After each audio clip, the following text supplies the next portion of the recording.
ให้ดีกว่าเดิมเพิ่มบารมี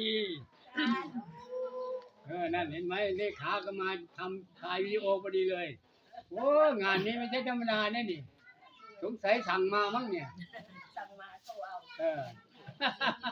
ไม่เงียบนี่ไม่เงียบเป็นคนจัดการผู้จัดการใหญ่นิมนต์ครับผมจะงัดเด้อตาเจเด้อสิเว้าออนมองคือที่พึ่งคือแอบพระพุทธเจ้าก็ที่พึ่งนะบางทีมองบางทีบางก็นานๆมวยนะเพื่อสอบพร้อมนั่นแหละบางทีเดี๋ยวสิขึ้นบ่เพิ่นบ่กรีกันเพิ่นพระพุทธเจ้าก็สิออที่สุดนะแม่นะนี่อยู่บ่แม่ไอ้ก็เรื่องที่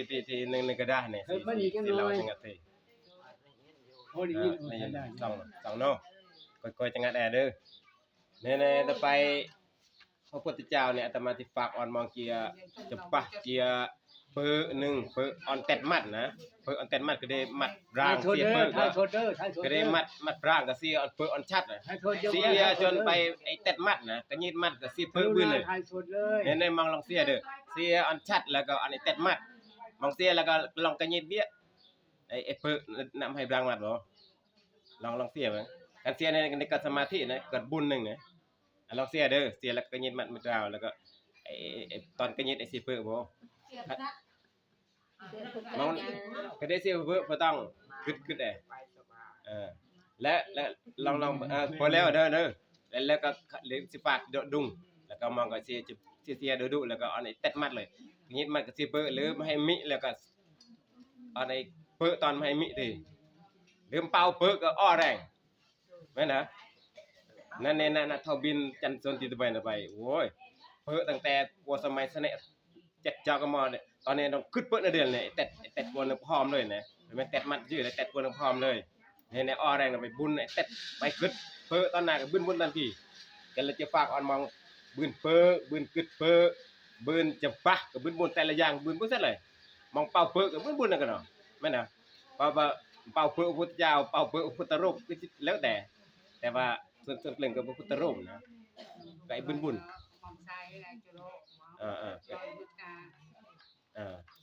แล้วเฮ้ยก็ได้เกิดอ้อที่สุดเลยแต่ไปบางทีมให้ดงเดียงวิธีแอบบุญหนึ่งพระพุทธรูปหนึ่งรูปภาพพระพุทธเจ้าเนี่ยนะก็เลยโจนเตนั่นเนี่ยนะ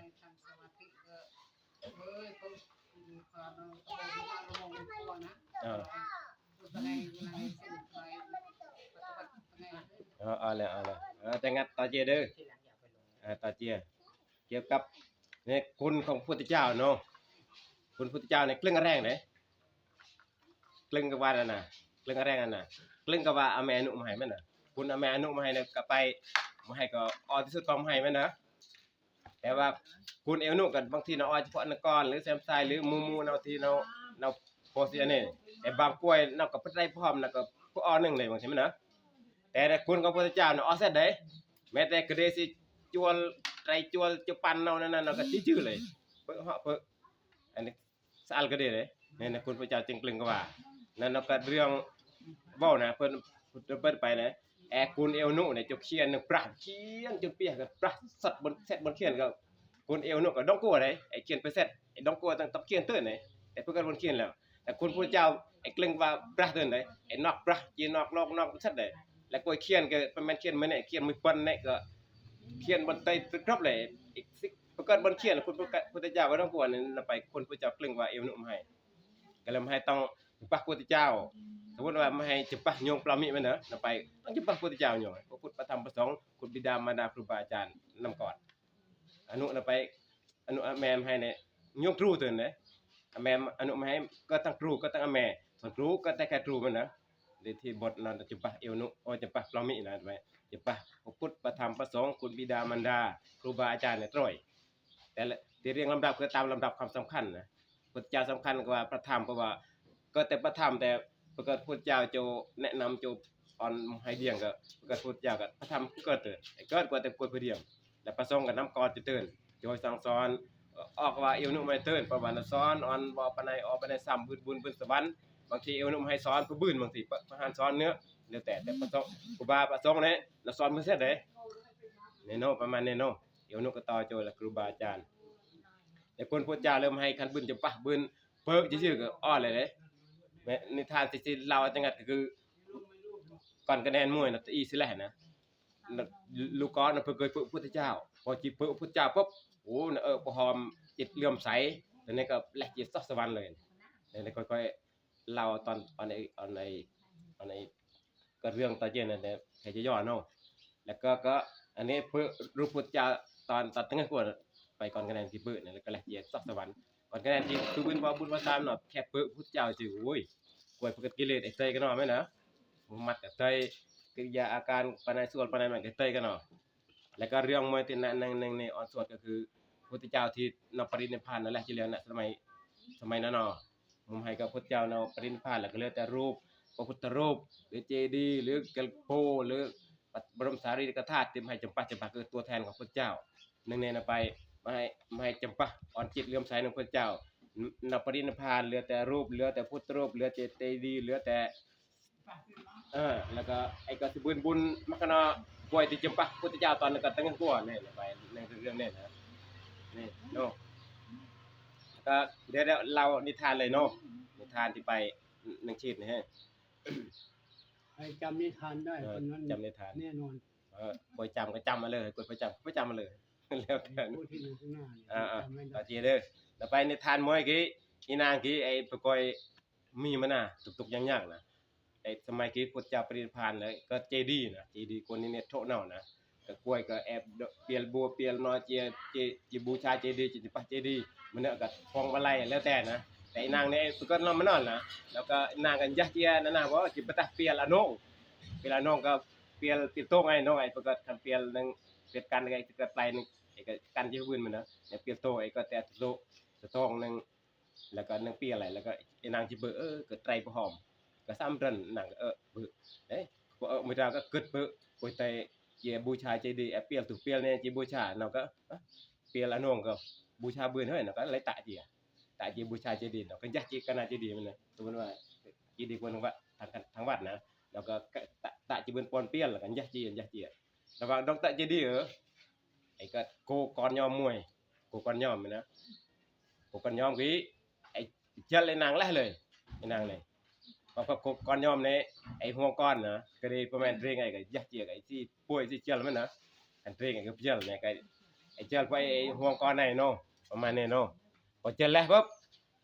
พอหอมไอ้นางก็เกิดไปบูชาเจดีย์ก็ไอ้ดองเต็ดกวนหอมพอเต็ดเจ็บปุ๊บปานที่ปานออก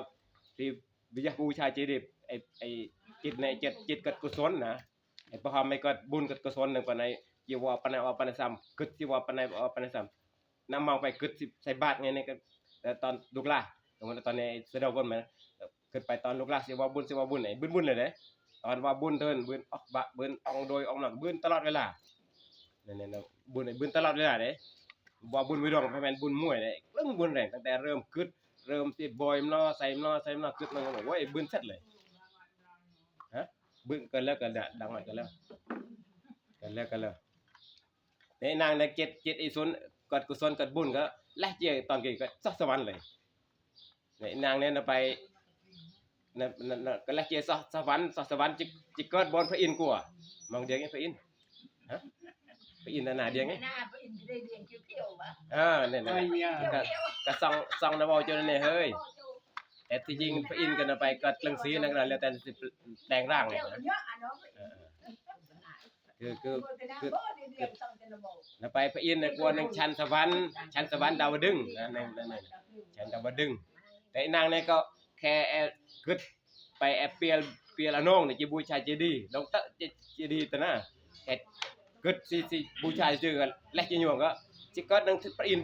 บุญดำแน่เด้บุญปานใดที่มาให้กึดสิว่าปานใดออกปานใดซ้ำนั่นแหละกึดบูชาพระพุทธเจ้าเนี่ยส่วนเกลงคือบูชาพระพุทธเจ้าอันตาเจ้าอันแม่บางทีดาวดึงอสิตาปกี้นะคือให้สิวันน่ะออดกับยังแต่ว่าออดแต่ละอย่างให้ไปกันหน่อยเนี่ยออต่อพระพุทธเจ้าให้จึงชวนออนมองกึดพระพุทธเจ้าจุปะพุทธเจ้าบุญไอ้สิแรงความให้จุปะเต้นะแม่นนะเนี่ยเกี่ยวกับว่าบุญแล้วว่าบุญจิตเลื่อมใสในพระพุทธเจ้าบ่อยากจะว่าบุญในพระพุทธเจ้าเนี่ยก็จิตเลื่อมใสในพระพุทธเจ้าได้ ไอ้ เรื่ โน้ อง น กัน เล่ เนาะ นยินให้เข้ามาทางนี้เลยให้มีเที่ยว แต่ได้พอไอ้นางก็ตัดเจก็นางฟ้าบนสวรรค์แล้วพอไอ้เทวดาเนี่ยก็ปุ๊บซะเลยนะก็ป่วยปื้อเลยนะก็นางฟ้าซ้ำๆมาซะเลย เร็ดพอก็ซะปุ๊บไอ้ก็ซะปุ๊บพระอินทร์ก็เดี่ยงไปก็ได้ก็หนึ่งส่วนเราหนึ่งประเทศเราไว้นะไอ้ซะปุ๊บ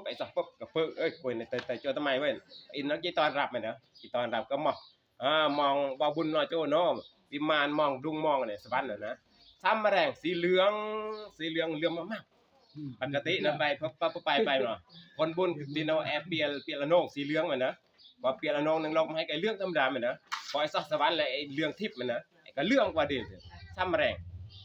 เรื่องเปียละโนงก็เรื่องชื่อเหมือนนะพอไอ้สวรรค์เลยไอ้เรื่องทิพย์เหมือนนะไอ้ก็บรางเข่งซะซ้ำซะเด้อซ้ำกว่านึงโลกมนุษย์ประว่าไอ้โลกทิพย์เหมือนนะทุกอย่างต้องซ้ำเสร็จนี่ไอ้นางกิจเกิดบนไอ้ชั้นของพระอินทร์พระอินทร์ก็มองไปมองบ่บุญรอโจมองจึงบืนดงบืนวิมานซ้ำมาเลยเตให้เนื้อเบื่อให้อนุโมทนาอ่อนบืนบุญนึงนางเทพอยากตัวนี้เอาต้องอยาก ต้องโอ้ตะกี้แต่งัดซ่องบ่จะซ่องบ่เอาซ่องแล้วก็พอแล้วนะไปตรงผู้ซ่องแล้วตรงผู้ซ่องเลยอ่อนยับโจเสียสิบกลับมาจังกันเสียงยืนอยู่อันนี้เดียงปะนะเคยจังกันนี่เรื่องนี้เรื่องอีนางน่ะถวายเปียโนงเคยจังกันนี่บางทีก็พูดจังกันหน่อยเรื่องเนาะเพราะว่าธรรมะหนึ่งพระไตรปิฎกนี่ก็บุกเรื่องแรงเฉพาะนเรียนบาลีก็ไป100เรื่องแล้วก็เรื่องที่ไอ้ฝึกเกิดในที่เรื่องที่เราเนี่ยฝึกเกิดหนึ่งเรียนบาลีได้ควรพระไตรปิฎกบนใต้นะเรื่องแรงพุทธเจ้าพุทธกล้วยเนี่ยพุทธกีสอนกล้วย45กมอแต่ล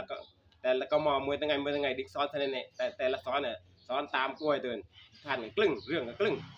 แต่เรื่องนี้ก็เราซ้อนกลัวตนานเพราะอันนี้แต่เรื่องนี้เกิดหนึ่งสวรรค์พระอินทร์ส่วนนะแต่พระพุทธเจ้านั้นรับรองไปไอ้ไตรตามที่คันพุทธเจ้าตรัสก็ตัดนั่นนี่เฮ้ย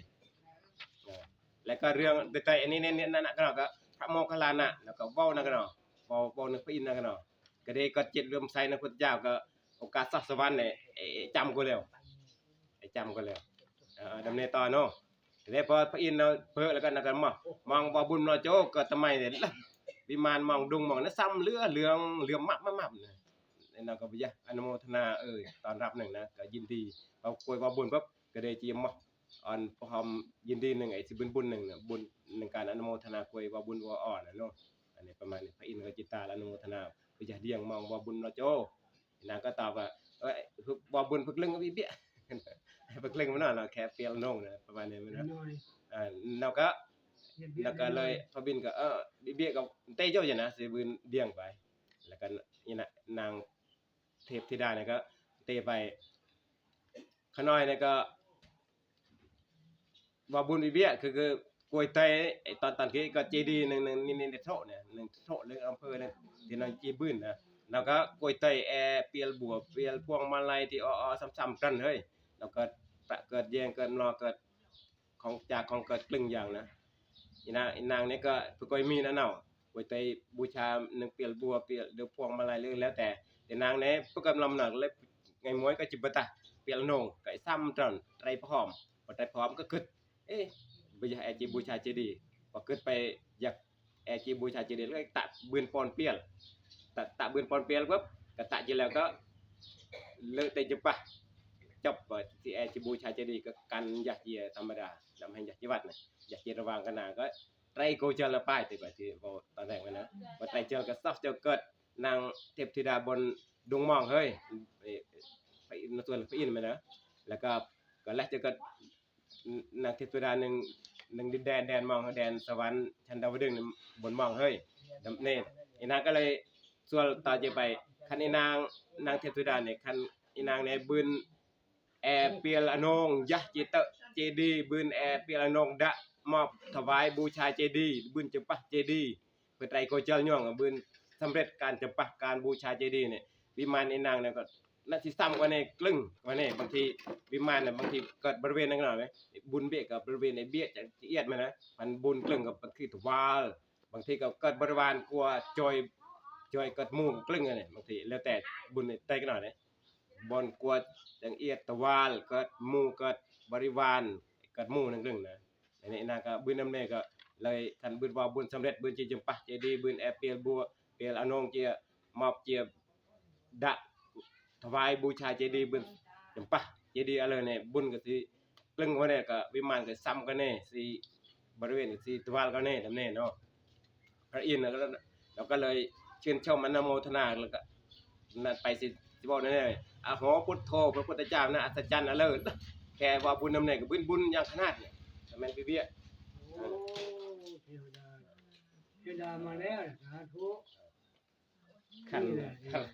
นะ อาจารย์ นี่แหละ สาธุ สาธุ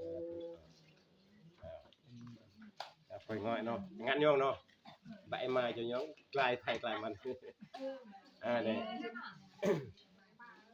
เนี่ยแต่เนี้พระอินทร์กับว่าวนะก็ไป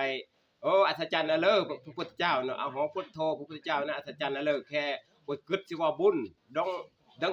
เตะบนว่าบุญแต่หน้าที่จะบูชาเจดีย์ของพระพุทธเจ้าที่นับปณิพานอยู่แล้วก็ดองเตะบนเจดีย์ที่สิบูชาก็แลกจิวงก็อำนาจบุญดำเน่ดองสวรรค์บืนเนี่ยโอ้อัศจรรย์นะเลิศปานายออกปานายซ้ำเลยไม่แม่นธรรมดาแล้วก็นเว้าก็นึงกวยขับรถเนานะมาตาลีเทพบุตรราชรถนะแล้วก็มาเกินชวนมาตาลีไปเจ้าเด้อมาตาลีมาให้สิเจ้าว่าบุญอันในกลึง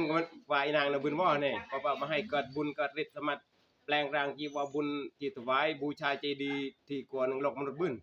นี่นะแล้วก็ชวนมาตาลีแล้วเราไปตอนนึงในกระทานนี้ให้ไปแม้แต่กล้วยบูชาพระพุทธเจ้าที่ปรินิพพานแล้วเหลือแต่ปฐมสารีริกธาตุเหลือแต่เจดีย์เหลือแต่พุทธรูปเหลือแต่รูปภาพหรือก็ได้เกิดพระเครื่องพระนั่นทำให้ท่านไม่จะปะโดยจิตเลื่อมใสใจศรัทธาเนี่ยสามารถบุญอันส่งผลสวรรค์ในจำให้ทำให้แหลกยืดอันให้บุญจะกลัวเลยนั่นไปสวรรค์ในจำเลยอันนี้เกี่ยวกับบุญนะมัตตลีพระอินทร์ก็ส่วนหนึ่งกล้วยขับรถเนาะนะแล้วก็ลึกไอ้บุญที่ว่าบุญจิตเลื่อมใสในพระเจ้าที่เป็นพานจิบูชาเจดีย์เนี่ยหรือไอ้บุญไอ้สิมักกันเอากล้วยพระพุทธเจ้าหรือบุญจิตเลื่อมใสในพระเจ้าตอนนั้นก็ตึงกัวเนี่ยมัตตลีพระอินทร์ก็ส่วนดำเนินเนาะในเรื่องดำเนินก็จบดำเนินเนาะคือบูชาที่ตัวแทนของพระเจ้ารูปภาพเจดีย์นั่นแหละนะ จบแล้วก็ต้องสาธุ สาธุอันนี้เกี่ยวกับพระเจ้าเนาะปรินิพพานแล้ว อ้าวแม่มหามงคล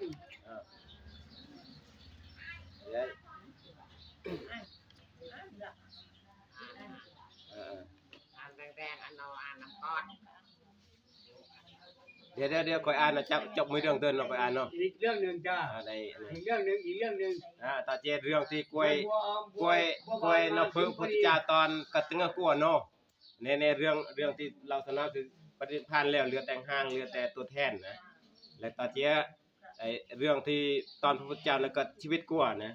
ชีวิตที่กัวพระพุทธเจ้าเนี่ยก็ลักษณะพิเศษนะรูปร่างหน้าตาลักษณะไปปุริสลักษณะ32ประการห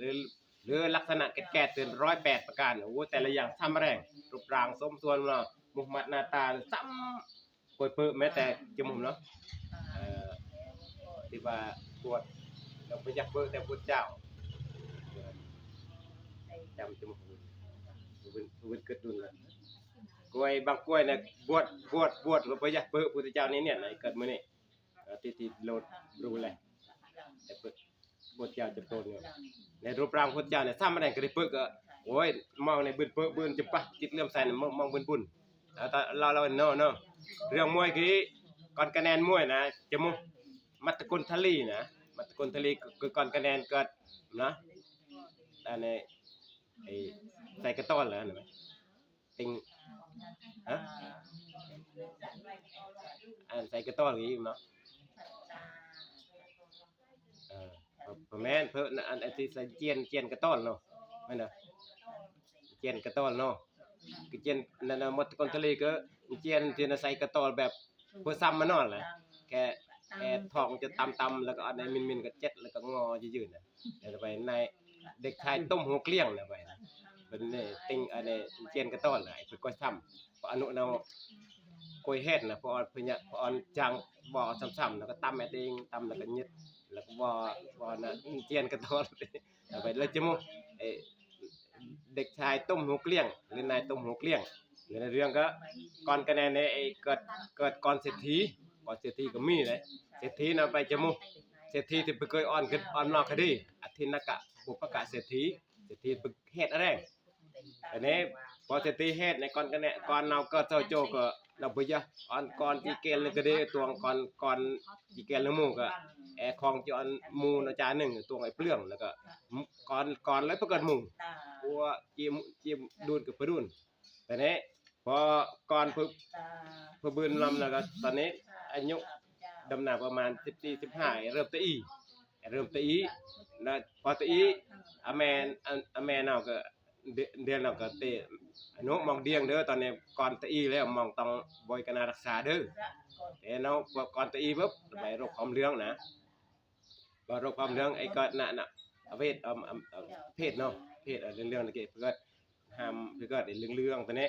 พอเราก็จีมักบ่จีบอยหมอแม่นจีตีหมอจะรักษาเด้อจะมักหมอป่วยเกิดโรคแน่ๆสมมุติโรคความเรื่องน่ะจีมักต้องเรื่องนั้นแล้วแต่เราเตไปก่อนนาทีได้เราไปคันป่วยเกิดโรคแน่แอเจ็บเนาะรักษาอะไรเนาะเกิดเนาะจะว่าอ่อนป่วยเกิดโรคแน่น่ะก็จะมักเจ็บน่ะบ่มาเจ็บเนาะจะแล้วพอไปช่วยหมอจะรักษาได้ตัวเรื่องบ่ได้เฮ็ดพอเราเจ็บหมอก็เต้ตามแต่ละจะปรุงไอ้ปไรเนาะป่วยคือแม่นหมอบ่จิตะไอ้ตอนไอ้เท่าเหลือตะตอนยอมเหลือตะตอนตะบือตอนบ่ายเตยกันหน่อยได้เจ็บมันนะตะไปไตฤดูตอนเตยแรงเตยมาเดลได้กลึงเดลกับผู้อื่นนั่นน่ะไอ้ก็เลยเพิ่นรักษาเพิ่นบื้นนะรักษาบื้นไอ้เพิ่นออกก็โรคไอ้แรงด้วยแรงจนเกือบแลตัวนี้แลเลยเกือบสิแลเลยแต่ว่าตอนที่ไอ้เกิดโจแล้วกว่านึงอนุที่กล่องเฮ็ดเกิดโจนึงดุงอนุอแม่ที่เฮ็ดแล้วก็เกิดโอกาสว่าบุญว่าทานพระพุทธเจ้าก็โจบิณฑบาตในเน็ตประจำก็เคยใส่บาตรนึงกุบาลนึงพุทธจำเนาะในบุญไอ้บาไอ้บุญไอ้เพิ่นนะบาไอ้2คนโจเกิดเศรษฐีกล่องเฮ็ดอันบุญไอ้เพิ่นแล้วบาปไอ้2คนเกิดโรคเกือบสิแหละแต่ในบุญพอบาปไอ้เสร็จบุญโจนี่เพราะว่าบุญไอ้เสร็จแล้วเนี่ย2คนอ่อนกันกันในเพื่อบืนโอกาสว่าบุญเพื่อเกิดโอกาสรักษาอ่อนจะเกิดมะแรงบืนจะเกิดชีวิตธรรมดาให้เลยบาปก็ส่งผลตอนนี้พอบาปเสร็จยงเสร็จแล้วก็บุญจ่อยบุญจ่อยตันนั่นน่ะบุญก็จะส่งผลอันพุทธเจ้ายงร่างเพราะพุทธเจ้าในเปล่งขายพยานเจียกับทั้งโลกทั้งจักรวาลเลยเราก็ตรวจเบิ่งไปไงในตอนลูกหลานไงในก็ได้เนาะสิอ่อนพระพุทธเจ้าจีจอยเจียโปรดเจียแสดงธรรมเจียจอยอ่อนบุญกุศลนะพุทธเจ้าก็ตรวจเจียนั่นนี่ก็บุญของอนุมัติกุณตลีติตีนะก็จิตอ่อนพุทธเจ้าเปิดพอพุทธเจ้าเปิดปั๊บมัตกุณตลีเนี่ยสิไรแล้วเราอ่อนจีจอยนาเนาะไปบุญของมัตกุณตลีแบบก็เจียอ่อนพุทธพุทธเจ้าอ่อนพุทธเจ้าเจียอ่อนมัตกุณตลีเปิดอ่อนมัตกุณตลีเปิดปั๊บพุทธเจ้าก็รูปร่างหน้าตาก็น่าเคารพน่าตาเปิดนะแล้วก็พุทธเจ้าก็เลยพอร่างปั๊บแล้วก็การบาทกูบาก็นำโจนำกอดสิกิบินบาทนะแล้วแม่นบินจะบาทเศรษฐีดุงก่อนกันแน่เนี่ยเด้บินแก่คณะพานเจียพอคณะพานเจียปุ๊บพุทธเจ้าก็เจียแต่มัตตกุณตลีติอีกวงดุงอีอนุเราก็เฮ็ดนะคันอ่อนมีนึงก็น้องปั๊บบางทีตีปั๊บแถมทรายโจเยี่ยมมันนะจอมยาโจเยี่ยมนึงดุงปั๊บไอ้สิเพิ่สมบัติเราก็สิบ่อยากบืมบ่อยากตาคือนั่นเนาะนั่นเจียรำคาญแล้วอ่อนก่อนจะมีนึงระเบียงดุงนอกดุงนี่นะสมมุติว่ามีนึงเตียงนั่นนี่นอกดุงนะแต่แน่พอมัตตกุณตลีติอีมิแล้วก็มิเป็นมัดงูดุงเป็นก็จิตตะกนะสมมุติว่าพุทธเจ้าก็ยะโจนี่ไปโจตามบุญของมัตตกุณตลีอ่อนเพิ่นไปนะโจก็มัตตกุณตลีเป็นก็ใส่เพิ่นไว้ปกติพุทธเจ้านี่สิก็รัฐมีประจำจะเนาะประมาณมวยว่าหรือบาไปว่าประมาณนี้คันโจธรรมดาก็ไอ้ก่อนคะแนนที่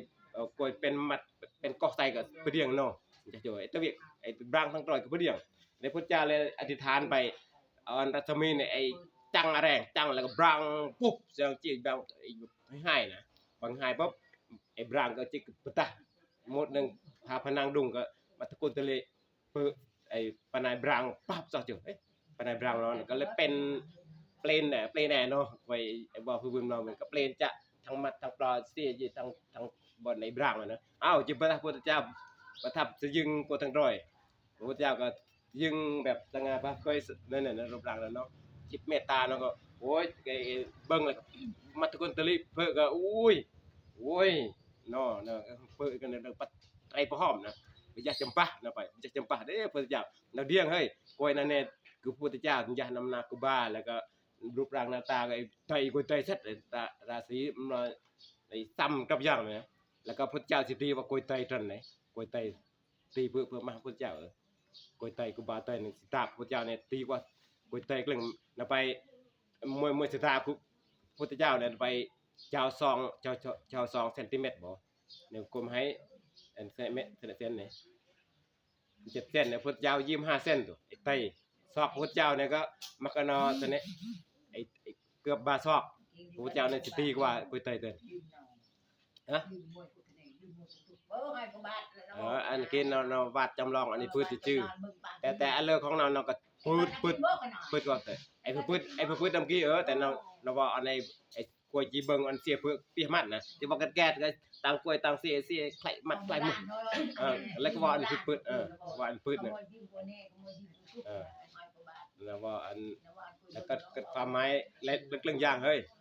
นี่พอมาตะโกนทะเลเพื่อโอ้น้ำมองเพื่อเนี่ยไอ้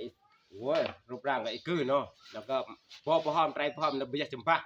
แต่ไอ้จำปาเพื่อบื้อนะแต่เกียร์สิแล้วมันนะเนี่ยสิแหละแล้วมันนะพอจำปาเพื่อบื้อนะไปแอบไปหอมบูชาพุทธเจ้ากันเลยตั้งจิตพร้อมอ่อนจิตเลื่อมใสศรัทธาในพุทธเจ้าแต่ในพุทธเจ้าแล้วโจก็อ่อนแคมมาทะเลคนทะเลติดตีเนี่ยเพื่อจื้อแล้วก็อ่อนจิตเลื่อมใสจื้อก็พอแล้วพอสำเร็จตามปรารถนาแล้วพุทธเจ้ากันยัดต่อเกียร์มาตะกนทะเลก็ไตรพร้อมก็เสียน้ำก่อนไปเนาะเสียพอพุทธเจ้าเสียจนสัดมัดเสียเบื่อแล้วก็แล่เลยพอแล่จิก็เทวดาเลยจิก็เทวดาทันทีเลยเนี่ยกุยแล่เนี่ยก็แล่จิก็ทันทีเนี่ยเกี่ยวกับว่าแล่กี่แล้วกุยเกิดไปกุยแล่เลยไอ้ที่ลองรอยจำตุกจำเนี่ยวุ่นเนี่ยจี้เลยก็เลยจิก็หนักก็ทันทีเลยเนี่ยพอจิก็เทวดาปุ๊บแล้วก็เทวดาเนี่ยเราจะเกิดหูทิพตาทิพเนาะเพราะว่าอำนาจของเทวดาเกิดบุญก็อันบุญทิพแล้วก็ตรวจเบิ่งไปก็นอนเนี่ยจบกับเทวดาเนี่ยก็เดียวก็ทำไมก็เทวดาไอ้เกิดบุญนะเนาะโจอันบุญจบกับเทวดาก็เบิ่งเพราะว่าพร้อมเลื่อมใสศรัทธาในพระพุทธเจ้าก็ดำเนินแล้วก็เกิดขอบคุณพระพุทธเจ้าที่แล้วก็บ่อยากจะบ่อยพระเจ้าแต่ดองเกิดโอกาสแล้วก็เล่นกึดต่ออนุเนาะพอไอ้คนเคยมั้ยนะเคยเกิดอนุคนหนึ่งโลกปุ๊บอยู่กับเทวดาปุ๊บเกิดอนุแล้วก็เลยตรวจเบิ่งอนุอนุกำลังยามคนประเร็วแล้วก็พอแม่นยามทำนั้นสมัยตุกอนเนาะแค่ตบแอน่ะคุณจ้องเนาะจิตตบมาแน่ว่าคอยเฒ่าตรงเปลืองเนาะแล้วเฮ็ดก็จิตตบมาแน่พอจิตตบปุ๊บเนาะแล้วก็แอโดยบ่ยีเซนนึงเลยแอโดยบ่ยีเซนพอเซนเสร็จก็ยามโดยดานั่นเลยเด้อเนาะเด้อจูจ้าโดยนั่นซ้ำแล้วก็เว้าอยู่เนี่ยมันตะโกนตะลิก็เบิ่งแล้วก็บ่อยากจอยอนุอ่อนบุญสะบันบุญนึงแล้วก็แซงแปลงร่างโจแปลงร่างพอแม่นแปลงร่างจนเกิดน่ะมันตะโกนทะเลเดือนตอนนั้นเกิดก่อนเศรษฐีน่ะรูปร่างนั้นก็เนาะเสร็จเลยพออนุยามก่อนเนี่ยแล้วก็แปลงร่างโจยามนึงยามนั้นยามคือสอนยามก่อนเนี่ยยามไปยามนั้นน่ะก็ยามเอ้ยแล้วก็ยามนั้นก็ไปทำท่าเสียตั้งพระเสียพระก็ยามงักพอยามปั๊บอนุเนายามก็ปกตินะยามก็ปะเรียวมันเนี่ยมันนะต้องกระดิ่งยามก็นี่เสียยี่บ่อยเอาเสียเจียบรูปร่างมุมัดนครเว้ยพอมุมัดนครก็บ่อยากจิมอไอ้ยามเนาะบ่อยากจอยนั่นก็เนาะแล้วก็มอเองยามบ่เนาะแล้วก็นี่แล้วก็เลยยามบ่อยากบืนมานาง1 เดือนไอ้เจ้าบ่กองรถไอ้จะว่ากองรถหน้ารถมองน่ะรถไอ้ตัวบนดุ้งเฮ้ยแต่ว่าไอ้เกิดกล้องเลยโจบ่อยเสียบ่อยเดือนเสียบ่อยมานางเจ้าว่ากล้องแต่กล้องมานางเจ้าว่ากล้องมวยทางแปะเดือนเจ้าว่ากล้องทางตั้มเจ้าว่าคันบืนกล้องว่า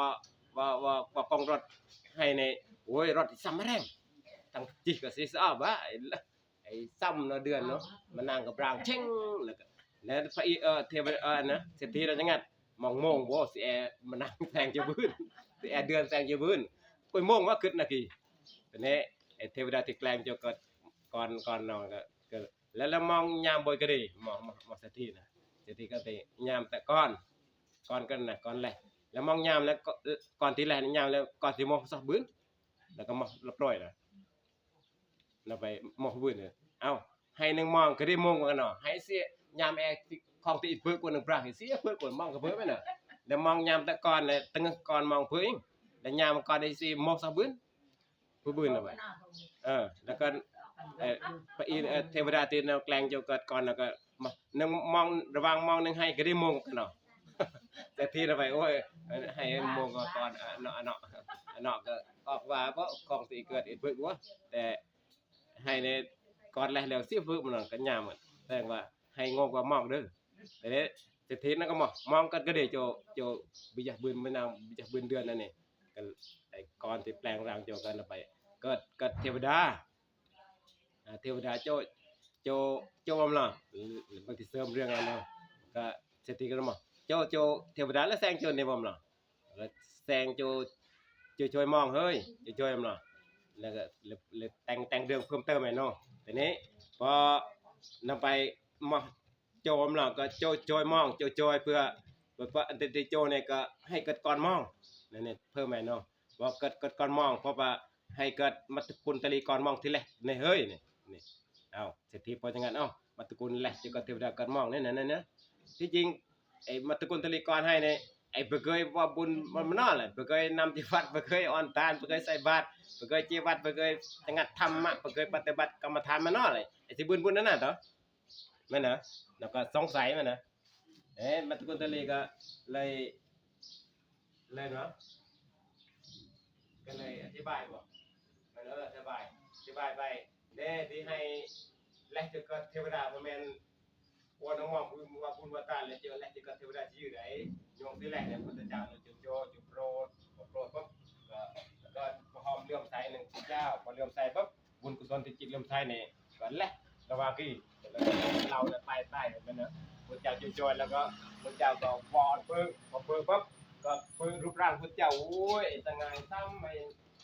ตาเบิ่งอะไรกับเจ้ามุ่งมั่นก็ไว้สุขที่เลนเนาะไว้ดีก็เมตตาก็เรื่องยากให้ทอดแก่ประกาศคุณเราสำเร็จทุกอย่างแล้วก็คิดแบบมักพอพอมันเป็นเจ้าก็คิดเลื่อมใสอะไรเที่ยนี่ก็เทวดาเนี่ยอะไรคิดจะช่วยมองคือบุญกุศลเจ้าเนี่ยก็มองกันก็ประเยงก็ระดับที่มันก็เจตละประเยงแล้วก็บุญว่าการตักบาตรพระเจ้าเด้อแล้วก็เกี่ยวกับอาทิตย์แล้วก็มาสวดเด้อมาสวดเด้อมาสวดนี่เพิ่นเด้อมาสวดสิรับจีดุงเลยนะรับจีดุงแม่เนาะแม่รีบเอาด้วยเด้อสิให้สิมีบัวงามแม่บัวบานนี่มีบุญหลายเห็นบุญ3เที่ยวแล้วเนาะ3เที่ยวแล้วยาจีลงให้เลยพอไปยาจีลงให้ก็ดุงเงียบๆท่องเลยเหรอท่องเลยยาทีมเกี่ยวว่าโอ้วัตถุแทนก็ส่องบอกปกติเศรษฐีเนี่ยบ่เคยใส่บาตรบ่เคยหลักเยี่ยมวัดบ่เคยเรื่องอ่อนก็ได้บ่เคยเจียนั่นในที่เจียบ่พระเจ้าที่ถวายทานพระเจ้าแม่นบ่หรือเจียนั่นน่ะบ่เลยป่วยคลายกระทงน้ำก้อนเจียพอเศรษฐีเตรียมโดยเศรษฐีพวกนั้นเจียน้ำก้อนกระทงเลยนะวันจิตวัดเราก็ถวายตักบาตรเอาพระเจ้าทันอย่างอย่างเรียบร้อยเด้ตั้งใจจะว่าผมว่าเพื่อสิบุญก้อนเนาะนั่นน่ะก็บ่อยากบุญไปเจียแล้วก็ก็มาพอพระเจ้าชันแต่ดังนั้นมาไปธรรมดากล้วยที่บ่เคยอ่อนทานบ่เคยใส่บาตรบ่เคยเกี่ยววัดบ่เคยสงัดบ่เคยรักษาศีลมันน้อเลยแต่ก็โอกาสบุญว่าพระหอมอันเลื่อมใสนึงพระพุทธเจ้าเลื่อมใสนึงพระพุทธองค์นี่เกิดโอกาสสักสวรรค์บุญบ่พระพุทธเจ้าแล้วก็บ่มาเรียบร้อยเนาะก็มาฝึกกูนึงประเดี๋ยวเองแม่นเหรอสิมาอาตมาพร้อมเนาะนี่นะแล้วก็เลยแล้วก็เลยเลือกต่อเนาะแล้วก็ไปโทษแท้นะดูโทษแท้ก็โจนกวาดปริ่งตึกนึงแต่เศรษฐีเนาะเพิ่นก่อนเทวดานึงประเดี๋ยวเลยมันนะพระเจ้านึงก็เรียงโดยเนาะแต่ไปโทษแท้ก็ปริ่งตึกพระเจ้าเลยอธิษฐานมัตตกุลตลีที่ก็เศรษฐีก่อนก็เทวดาที่ก่อนเศรษฐีที่ก็เทวดาเอ้ยก็เลยอธิษฐานนอนแซงโจกับพยานนะพระเจ้าอธิษฐาน มัตตกุลทลีจงแซงโจแล้วก็แซงโจรูปร่างเทวดาแล้วก็วิมานโจหนึ่งมันซ้ำเลยเต็มยศนะครับภาษาไทยว่าโจเต็มยศเลยพอเต็มยศปุ๊บพอแซงโจปุ๊บมัตตกุลทลีก็จำปะพุทธเจ้าก็ยิงหนึ่งคนหนึ่งพระนี่กี้เอ้ยแล้วก็ตะโกนก็แต่เทวดาสิยิงเนี่ยเวลาโจบอยพุทธเจ้าสิยิงแล้วก็พอจำปะเสร็จเวทโชคเวทแท้หรืออนุสิก็สถิก็พร้อมโจก่อนก็เทวดาเพื่อเล่มไม่รองไหมนะแล้วก็โจแต่เพื่อตอนที่เพื่อพระแม่รูปร่างเทวดาเนี่ยเพื่อเทวดาเลยสดๆเลยโอ้โหเทวดาสดๆแสงโจพร้อมกอยเตยดูกระๆเนี่ยโอ้ยมัดข้างเลยโอ้โหเกิดทางชาติเพื่อกำลังเพื่อครั้งแรกต่างกอยต่างพร้อมตัวนี้ก็พุทธเจ้าก็เตมัตกุลทะเลเทพบุตรเทวดาเนี่ยเทวดาท่านจงแสดงตัวจงรายงานตัวว่ามาจากไหนมาเพื่ออะไร รายงานตัวไหมนะรายงานตัวมัตกุลทะเลกับรายงานตัวข้าพระองค์นั้นอดีตชาติเป็นลูกของเศรษฐีที่นั่งอยู่ข้างหน้านี่แหละแล้วก็ตอนอยู่กับลูกเป็นลูกเศรษฐีน่ะก็ยังไม่เคยให้ทำบุญตักบาตรไม่เคยให้ทานไม่เคยรักษาศีลไม่เคยไปวัดไม่เคยไปฟังธรรมอะไรดอกแต่ว่าสุดท้ายตอนป่วยนั่นแหละก็พระพุทธองค์เนี่ยมาโปรดข้าพระองค์ให้ข้าพระองค์ได้เห็นก็ให้ได้เห็นเป็นบุญตาข้าพระองค์แค่ได้เห็นในตาเท่านั้นน่ะมือจากพนมมือไหว้พระพุทธองค์ก็ไหว้ไม่ขึ้นก็เลยทำจิตทำใจอย่างนี้ทำใจขอน้อมบูชาน้อมสักการะให้จิตเลื่อมใสในพระพุทธองค์แต่พระพุทธองค์ก็ให้ข้าพระองค์ได้เห็นแล้วก็เกิดจิตเลื่อมใสพอจิตเลื่อมใสข้าพระองค์ก็สิ้นชีวิตตายมาเกิดเป็นเทวดาอย่างนี้แหละการงานดำเนินน่ะวัตถุแท้โอ้โหแต่เทวดาเรียกว่านะเว้าจื้อๆเว้าต่อจนไปบ่เคยอ่อนบุญอ่อนทานก็แต่บุญเพื่อพุทธองค์ชื่อเพื่อรูปร่างหน้าตาแล้วก็เกิดจิตเลื่อมใสเกิดศรัทธาในพระพุทธเจ้าแล้วก็จิตเลื่อมใสเกิดบุญกุศลแหละก็เทวดาดำเนินวัตถุแท้ก็โอ้ยเราก็เคยใส่บุญว่าบุญตักบาตรนี่นะอันนี้เพิ่นเคยทำบุญตักบาตรกันแล้วที่ก็เทวดาพวกนั้นก็โอ้ยด้วยความโอ้ยให้บุญบ่ทานประจำคันให้ละเจก็เทวดาอาจจะซ้ำกันในเถิดนั่นนะวัตถุแท้คือความดีใจแต่พุทธเจ้าก็แสดงธรรมมันนะแสดงเรื่องที่ตอนแรกที่เศรษฐีน้ำมหาเนี่ยกวยศรัทธาพุทธเจ้าซื่อๆเพิ่นเคยอ่อนบุญอ่อนทานมาเนาะแค่จิตเริ่มใส่ในพุทธเจ้าซื่อก็และเจก็เทวดาเลยบ่นี่พุทธเจ้าก็ตรัสตอนนี้บ่ตรัสไปธรรมดากวยที่อาศัยพุทธเจ้าอ่อนจิตเริ่มใสนี่แล้วแลที่เกิดเทวดาแลที่เกิดเป็นไตที่อ้อๆนี่ก็แม่นเฉพาะมัตตกุลตลีมื้อนี้นี่สิไปบาเนี่ยปนเนี่ยมือร้อยเนี่ยมือหมื่นเนี่ยมือแสนเนี่ยมือล้านเนี่ยไอ้นับปืนเนี่ยกลึงวะเนี่ยนับปืนเลยโอยศรัทธาพระเจ้ากลึงเนี่ยแล้วก็บุญสวรรค์กลึงเลยบุญสวรรค์ระดับมวยก็จิตเลื่อมใสกลึงเตือนเนี่ยสวรรค์สิเลื่อนซะชั้น2ชั้น3สิบุญพระเจ้าน่ะนำปวยมาให้ซะป1ป2ป3เอ้ยไอ้ก็บุญเป็นไงซะสิเตือนเลื่อนชั้นอันนั้นเฉพาะนำไปในเฉพาะชั้นน่ะว่าเทวดาแต่ละชั้นนี่กลึงระดับไหนชั้นดุสิตเนี่ยชั้นบืนชานดำกีดำเนี่ยหรือชั้นพรหมเอาด้วยชั้น1ชั้น2แล้วซอๆจะไปโอ้ยเรื่องแรงสวรรค์ธรรมดาสวรรค์ชั้นพรหมเนี่ยอุ้ยในกวยให้บุญไอ้บุญแต่ละอย่างกับสวรรค์ไปน่ะนรกนั่นก็หน่อยได้บุญเนแล้วแต่ไม่ให้บ่ได้หน้าไหนคือกินนั่นกี่ไปบิจักจินาก็ว่าอันที่ชอบเว้ยมันจะแทงนรกเนาะลงหะทองแดงบ่ได้ไปต้องง่ายลงนะกินตามที่ชอบเลยที่ชอบไม่จะชอบเรื่องแอนนะพี่เนี่ยเทวดาบอกเทวดาจังงัดพุทธเจ้าตรัสไปกวยอาศัยอ่อนจิตเลื่อมใสพุทธเจ้าผมแล้วแหละที่ก็เทวดาเลื่อนชั้นสวรรค์เทวดาสักจิตดีสักจิตเรื่อยๆเนี่ยเพิ่นแม่นมือเนี่ยมือปันเนี่ยมือแสนเนี่ยมือล้านเนี่ยเพิ่นแม่นไอ้เพิ่นดำเนี่ยกลึงบ่ได้เถิดเทวดาจังงัดตอนแซงโจเนี่ยนะบรรลุโสดาบันเลยแม่นน่ะบุญแล้วก็อ่อนพุทธเจ้าจิตโกรธแล้วก็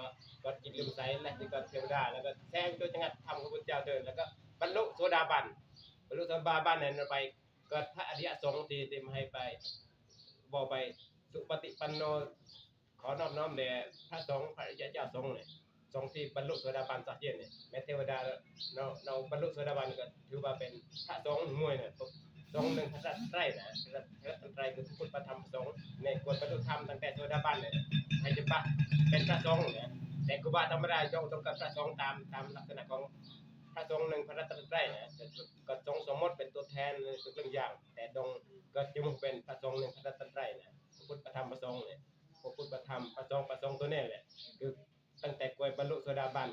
สิเกิดโยมก็เทวดาก็แล้วแต่บรรลุโสดาบันก็เกิดพระสงฆ์หนึ่งพระรัตนตรัยเนี่ยนะเรื่องจึงกวยเราเข้าใจนะก็คือบาคีวาในบาโดนเราไปเคารพพระสงฆ์หน้าพระสงฆ์พระรัตนตรัยหรือพระสงฆ์ชาวบ้านใช่กันหน่อยตัวนี้ต้องเรียกเตือนต้องแยกแยะพระสงฆ์พระรัตนตรัยเนี่ยเกิดโลกเลยเกิดคดีสิทธิ์นิบืนก็นำบรรลุโสดาบันเลยเป็นสมบูรณ์เสร็จนะศีลสมบูรณ์กวยบรรลุเนี่ยเพื่อโลกสิ้นเลยนะในการติดต่ออีกเรื่องอย่างอันนี้เกี่ยวกับพระสงฆ์เนาะอันนี้เกี่ยวกับพระพุทธเจ้าเนี่ยแล้วก็บอกไปที่ว่าแค่พอมันเลื่อมใสที่พระพุทธเจ้าตอนตั้งเนี่ยก็บืนสัตวัตเนี่ยก็จบดำเนินเนาะ สาธุดังๆสาธุดังกุลีสาธุอนุโมทามิ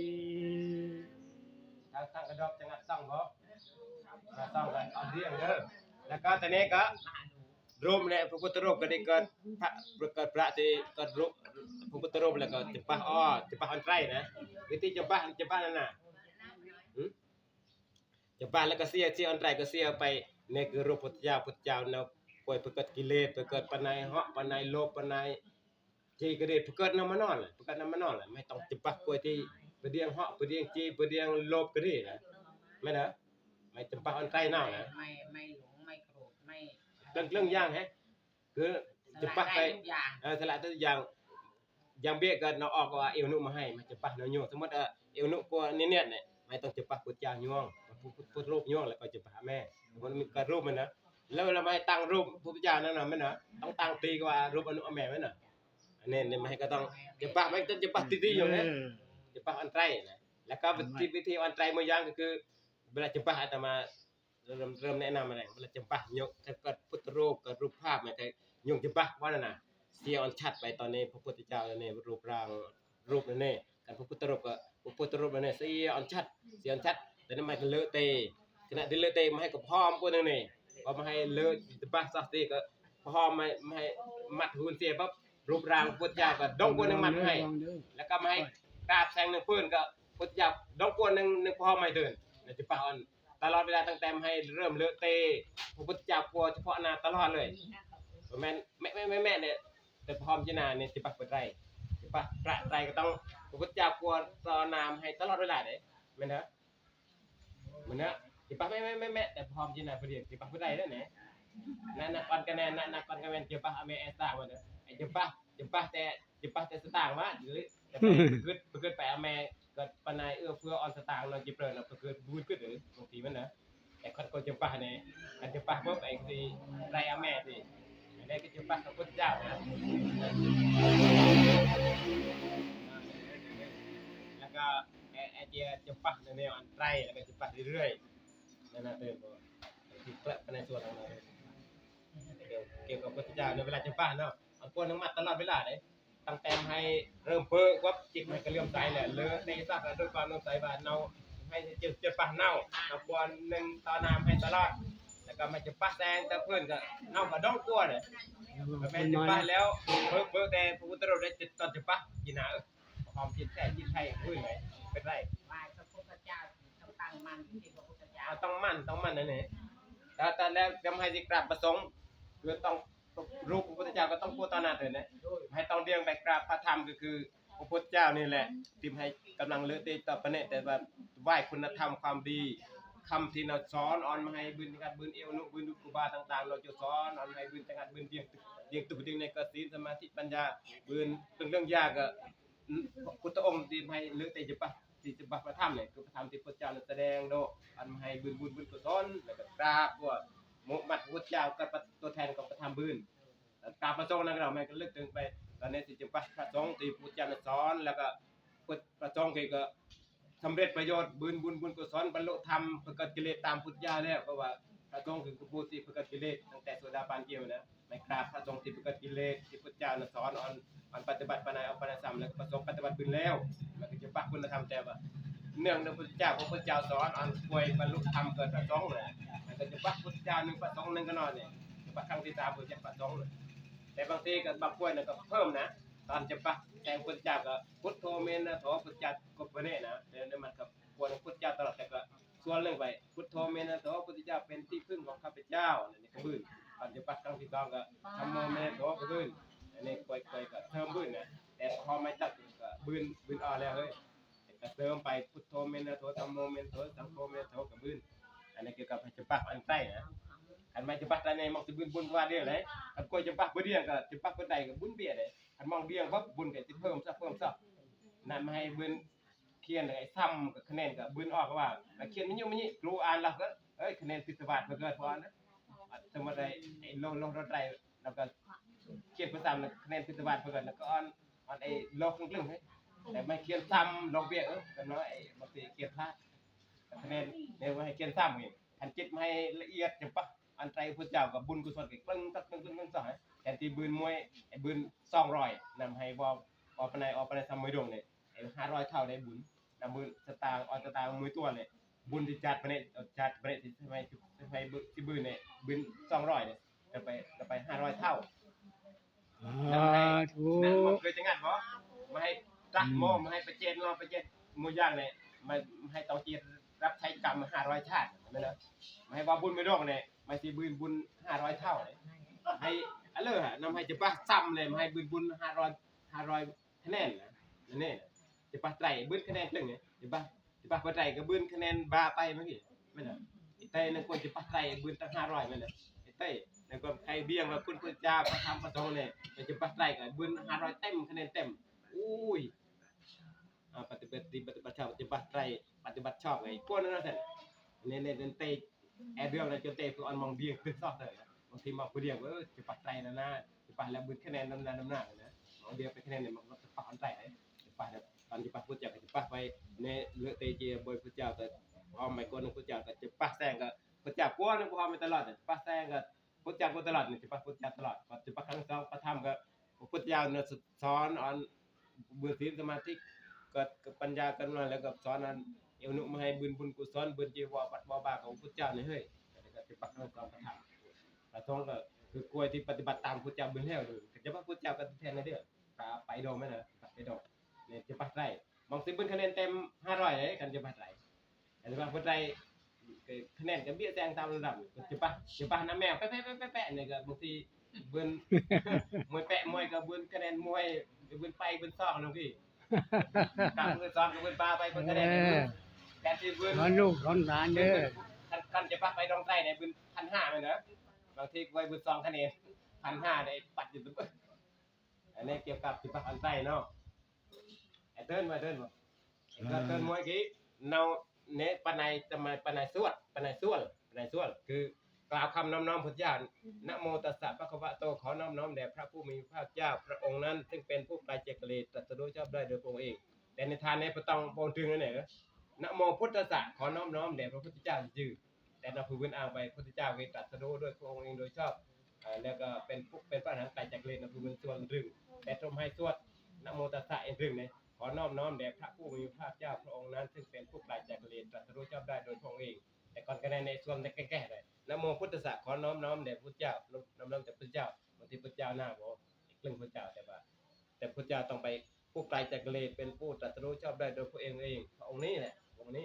ในการเป็นเรื่องอื่นในก็เลยที่ว่าแก้ๆนะก่อนแรงอื่นนะโมพุทธัสสะเราก็คือต้องพุทธเจ้านะผู้อื่นกลัวตอนหน้าพระเจ้าเนาสแกนเนาะสมมุติสแกนเนาะเกณฑ์ก่อนคะแนนเกณฑ์ก็หน่อยนะเกณฑ์หลักหน่อยหมดเกณฑ์ก่อนเวียดเนาะหลักเวียดใส่ตรงหรือหลักจะตามใส่ตรงนะแล้วสเกณฑ์ลงมู่เนาะนะอย่างงั้นเด้อเนี่ยอย่างงั้นเด้อก่อนคะแนนไอ้เกณฑ์ของเกณฑ์แหละสมมติว่าจะต่างเลยจะมาหลักใส่ตรงแข่งกันเนาะก็ได้สิหลักใส่ตรงหมดตรงเลยนะในก่อนคะแนนนี้ไอ้คนเคยอนุอาเมนำเจียวัดจิบปะเคยเปิดพุทธเจ้า1นาทีนั่นเองนะนั่นนะแล้วก็แม่อนุก็นำเจียก็จะปักพุทธเจ้ากล่าวคำน้อมพุทธเจ้านะโมพุทธัสสะจำบื้นทำไมทุกคนบางทีเราก็นะโมตัสสะแต่บางทีป่วยจำแก่ๆเพิ่นแน่นอนนี่แหละแต่ป่วยเราสิโพนะขอน้อมแด่พุทธเจ้านะโมพุทธัสสะนั่นเองตอนนั้นก็จำบื้นนั่นเองจำแต่ในเวลาไอ้สิละรอใส่ปล้องนะแข่งแกนหมู่นะไอ้ก็เลอะเตจ เลิกแต่พุทธเจ้าเลิกเตะนะเรื่องนั้นเตะไปปันคะแนนคือเลิกเตะซะเพื่อเลิกแต่พุทธเจ้าและไอ้กล่าวหนึ่งตลอดไปนะโมพุทธัสสะพอกล่าวเสร็จแล้วก็ไอ้ก็ลากใส่กรอบหลักไอ้แม่นไว้ก็สมาธิก็บุญหนึ่งหลักแม่นหมูเนาที่เคยจีวัดมาน้องนั่นเกียร์ทางบอลศาสนาตีนเพื่อนนะจวนที่นะนั่นไปศาสนาตีสระตีนั่นไปศาสนาชัยเดชศาสนานิครนนัตบุตรศาสนาที่เราพูดนั่นเนี่ยเราก็นับถือของเราเนี่ยเราก็เราเปิดมูเรานโมพุทธะอันนี้ชาวพุทธอันนี้นับถือศาสนาเต็นนักเรียนก็น้องนะเราก็ขอน้อมเดี๋ยวพระอรหันต์ตานะโมอรหันต์ตังนั่นเองเราพวกผู้ใส่จีนั่นอรหันต์ของเราเนี่ยของเรานะศาสนาเรานะเราก็เรียนแบบแต่ดันนับถือศาสนาเราก็นะโมอรหันต์ตังขอน้อมเดี๋ยวพระอรหันต์คือนักบวชที่ผู้ใส่จีนะแต่นับเกิดที่เยอะแต่ที่จริงพวกเราพวกกันพระอรหันต์แล้วเพราะว่าเกิดมวยนะแต่ว่าพุทธเจ้าในอรหันต์นั่นเลยเนี่ยมูเราเปิดมูเราเบานโมพุทธศาสนาหลายมูตรงเราก็นโมอรหันต์ตังก็ลากกับปกติใจมันนะลงใจมูเราชนะส่วนครึ่งทีนี้เราเกณฑ์กันเรามองเลยชนะให้ตลอดเลยให้ชนะมองเลยโอ้ไม่รอน้องชนะไม่รอเราก็เลยให้จิตตาโมนโมพุทธศาสนาโมมืนโบจะยืนนะจะบอกจะยืนนะบางทีบนโมพุทธศาสนาโมจะชนะเนาะอาจจะชนะบืนนะเราก็เลยตาให้ตาโบนมองมืนโบนโมพุทธศาสนาบืนโมที่บบืนกันเนาะบืนกันหมดก็ได้ตีห้องเนาะแต่มองบอกก็จะแบบแบบมองทีเดียวการหันมองแต่ในบืนวันเนี่ยแล้วก็เบาก็เลยเริ่มชินที่เรียงนโมพุทธศาสนาแค่เบานโมพุทธศาสนาถึงเพื่อเรียงความหมายน่ะกลัวชมให้เบาก็แต่ไปเรียงไปมาให้ตอนนี้เบาคือบูชาพุทธเจ้าสรรเสริญคุณพระเจ้าพุทธเจ้ากับพระอรหันต์แต่สรู้ชอบได้โดยพระองค์เองเนี่ยนะครับเรียงตื่นแต่เบานำปันเน่าชื่อกับบุญนั่นขนาดไหนเบากล่าวแต่พระพุทธเจ้านโมพุทธศาสนาแต่ไปเรียงความหมายแต่ว่านำเคยจีวัดหนึ่งนะในก็บุญนั่นขนาดนั้นไปก่อนคะแนนเนี่ยเริ่มสะสมบุญแล้วเริ่มสะสมไอ้ใกล้ชิดจมูกของพุทธศาสนาแล้วเพราะว่าเป็นเราเคยเลยนะในเรื่องไอ้เกิดอนุของก่อนคะแนนที่บอกนโมพุทธะจนชำนาญนะก็เรานำก่อนเราเจียอะไรกลอยจะว่าขจักบอมเราใต้นะเจียก็ประเทศสมัยเราก็โยงเจรต่างประเทศอีกเกิดกับแพงเมืองนะการก่อนประเทศไทยจุรุกรันเนาะเวลาจะหลักเจียกันต้องผ่านประตูเมืองหลักเจียแล้วอนุเรากันจิเตเจียนำก่อนจีหนึ่งนะพอเจียก็กวยใจกับจีเจียนโกเอลเตจีนั่นก็เนาะเจียนอกหมดจีบอยบักก็จีบอยคลองนอนนะแต่อันนี้ตอนคะแนนที่บอกนโมพุทธะก็อนุเราก็นำเจียแอบบอยกลอยใส่เราเตะพอเจียหมดเน็ตประกอบที่เกิดกระลองกว่าไรแล้วก็เพราะโกเลยนะผู้สัตว์นะไปคนประกอบหนึ่งก็เพราะก็โกกุยใจโกนี่เนี่ยก็จึงนั่งหน่อยตามกฎกับเจียหมดประกอบอ่อนเจียนโกเนื้อแอโกจีก็จูบอยโดนบอยเนี่ยก็แต่เจียตึกนั่งหน่อยนะเจียแต่นอกเกลือสัตว์โกว่าเป็นเรื่องนอกไปเพราะโกโดแล้วก็บอยอะไรอะไรกลอยใส่เลยพอซีเนตซีเซ็ตเลยเริ่มตะเบือแล้วก็ไอ้กลอยกับเปี้ยเต็มนะแล้วก็จีบอยโกอ้าวโกมูนั่นจีหยวงเลยนะมูคุยใจแล้วก็จีโถหยวงหลับจีดุงโกเราก็โกคุยใจจีดุงแล้วก็จีน้ำก่อนแต่ปาเพลงทุนคนเนี่ยไหมจีเตยเลยแล้วก็จีดุงโกจีดุงไอ้นะโกไอเดียมันนำให้นะแต่เวลาที่มองก็เริ่มที่รับโกอะไรได้ขึ้นนะเด็กโกน่าก็รับจะดงหนึ่งมูใจแต่เพลงนั้นคนดงคนประกอบแต่ในเพลงพอจะไว้เพื่อไว้คนนั้นน้ำเจ้าก็ด้วยจะดงจิพอจิตดงไอ้เริ่มตะวิแล้วแล้วจิตคนดงเองก็เลยเสียโกรับเจ้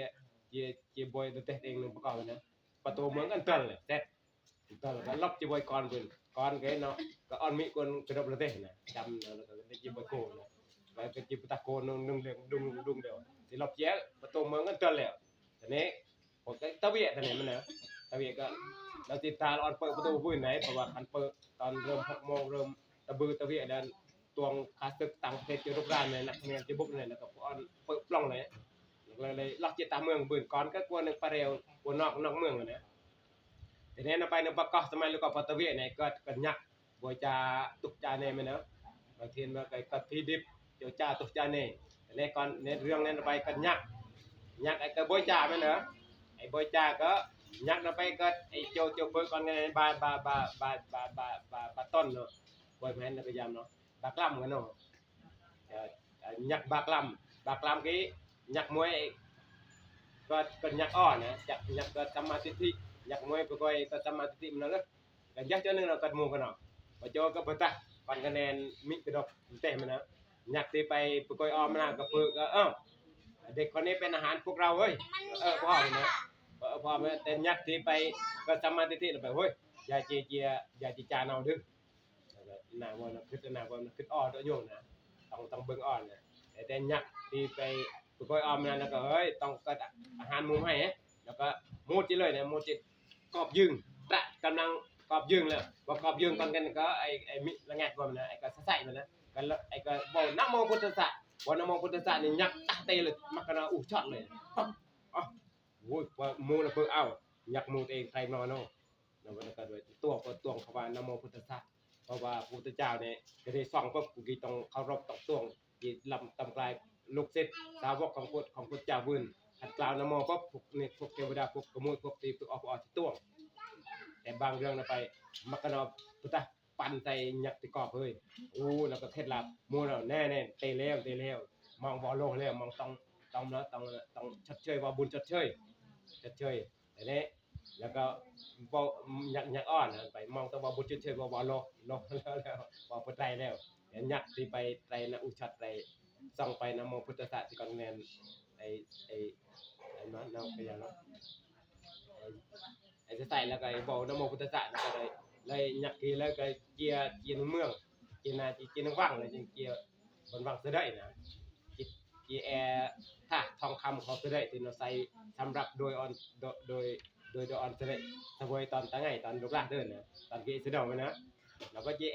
ถ้าของเสด็จอย่างโจใส่อาหารอาหารตนาพวกอาหารตนาผู้เดียวกันจะไปหนึ่งวังที่ตอนรังสับที่แค่ไปถ้าไอ้ปัดที่ชื่อเนี่ยคือแอบของหนึ่งวังของจ่าเราไปยักก็นี่เราไม่เจอว่าเราไปลองแต่ตัวจะท่าโจตัวท่าจะได้โจจะได้ท่าจะได้กี่พวกทหารพวกองคารักษ์ดูแลตัวมันนะกวนครัวนั่นเนี่ยนะ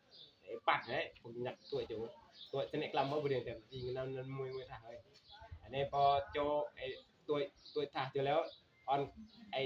ยักษ์อธิษฐานไปลองขนมมาแปลงร่างกันอนุแม่จบเกมโดยก่อนคะแนนก่อนไปแต่อเมริกาเกมตัวเองหนึ่งประกอบอย่างนี้มิหนึ่งดอกเดือดเด้อก่อนกันกระจายพวกยักษ์บาลาไม่แต่งดังกันเอวนุ่มเลยบ้านเนาะเกมวันจ่ายก่อนกันก็มิต่อถึงอันนี้พอบรางพอจ่าเสร็จยักษ์อธิษฐานไปท่าในออนพระราชาเปิดและอ่านความหมายเรียงความหมายยักษ์อธิษฐานแล้วจะเลือก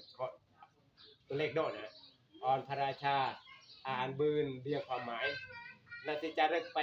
แต่พระพุทธเจ้าเพราะว่าตอนเสด็จเราออนจบคนไปตอนรามซ่อนนะพอรามซ่อนปุ๊บพวกทหารพวกแม่ครัวแล้วก็โอ้ยระวุ่นกันว่าถ้าเสด็จปัดบอกเป็นธรรมดาการปัดเนี่ยไปอะไรตะกองเด้อเนี่ยก็บอยกันนอนเชี่ยวตรวจบอยทางหนึ่งเมืองหนึ่งเบิ้งเสร็จไปตรวจไปเบิ้งเสร็จหนึ่งเขตว่างเขตไปกับหนึ่งกระแพงนะเพิ่มนั่นก็เลยลามลักจนนอกกำแพงนอกเมืองกับบอยเจ็บไปตัดก่อนกันเนี่ยคนใช้ดะโดบนยืนก่อนกันแน่นะเอาใช้ก่อนกันตัวโยกแล้วก็กอบก่อนกันที่ตักเนี่ยลูกก็เราจะได้เราตัดสินทำไมศาลทำไมถนอยทำไมนอศาลทำไมลูกก็จะได้ตัดสินเสร็จเลยอะไรออกไปในใจจะได้ตัดสินเองแล้วก็เราก็กอบกันแน่จะออนจะได้แล้วก็ถ่ายพยานเนี่ยไปก่อนกันแน่เนี่ยว่าตัวถ้ากลัวที่ใส่อาหารโดยถวายออนไว้ตอนลูกหลานไม่ได้แต่ว่าปัดเย่แสดงว่าคนคะแนนในตัวโจ้คนต่างคนคะแนนกอบย้อนไอ้จะได้ตัดสินแต่จะได้ก็พิจารณาเบิ่งแล้วก็สติปัญญารอบคอบแล้วก็กอบตากเบิ่งกอบเพื่ออักษรแล้วก็เลยแปลกๆนั้นบอสแล้วก็เลยไอ้พ่อแม่ธรรมดาเรื่องนี้ปกติปกติเนี่ยแล้วก็เลยกึดเปิดสงสัยจะเกี่ยวกับพุทธเจ้าก็เลยที่นำคนคะแนนในจีบอยพุทธเจ้าเพราะว่าต้องก็เรื่องมวยที่พุทธเจ้าที่เรื่องคุยใจเพื่อเรื่องนะแล้วก็เลยนำคนคะแนนจีบอยจะได้เอาบอยพุทธเจ้าแต่ยวงที่นำที่ตัดสินเนี่ยแล้วก็